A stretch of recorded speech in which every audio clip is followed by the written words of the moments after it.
So this is normally how you start your day? Oh. Yeah, it's basically like my morning coffee.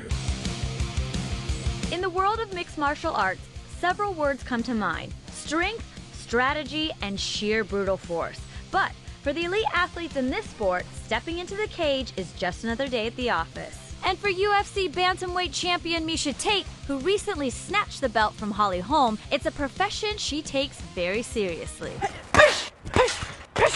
I am my business, I am my job, so everything from how many hours I sleep at night, to my diet, to how I train, to how I recover, it's all part of the process, and it's a round-the-clock, 24-hour job. Oh my God. So this is grappling, getting people in certain holds and... Joint manipulations and chokes. Joint manipulations and chokes. So essentially if I pull on this arm, it's gonna hyperextend your elbow. Ooh.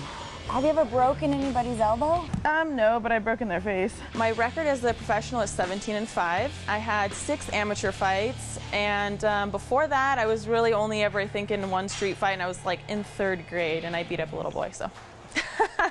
But it was Tate's 2012 title fight against Ronda Rousey that would become a pinnacle moment for women in mixed martial arts. Although Miesha lost, the match was so impressive, it essentially launched the women's division of the UFC, later joined by Miesha in 2013.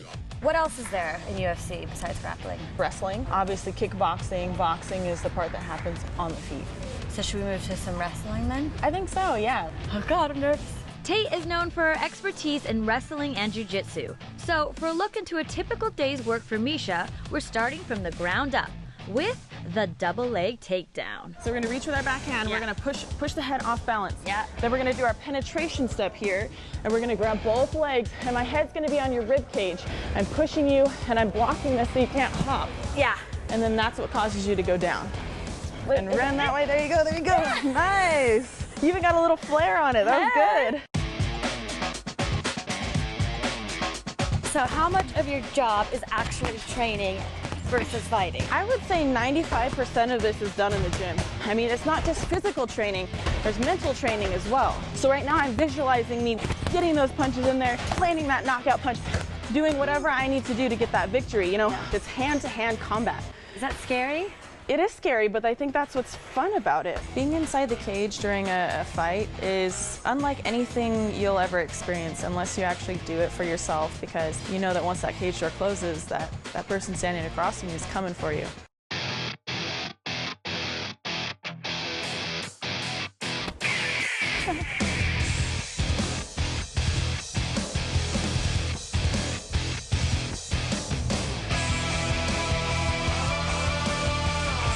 Mixed martial arts is like human chess, honestly. There's a lot of strategy that goes into it. It's not just about punching someone in the face. You know, it's about creating the angle to punch someone in the face, to mix your takedowns with your striking and put them in a place where they're not prepared to hang with you.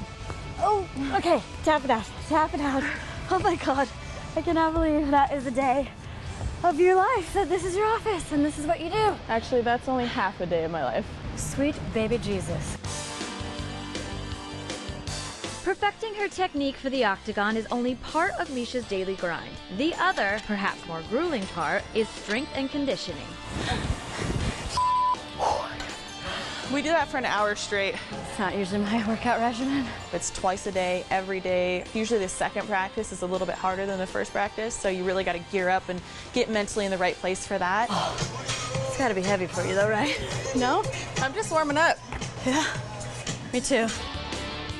For me, being a UFC fighter is a dream come true. I love my job. Not many people can say that.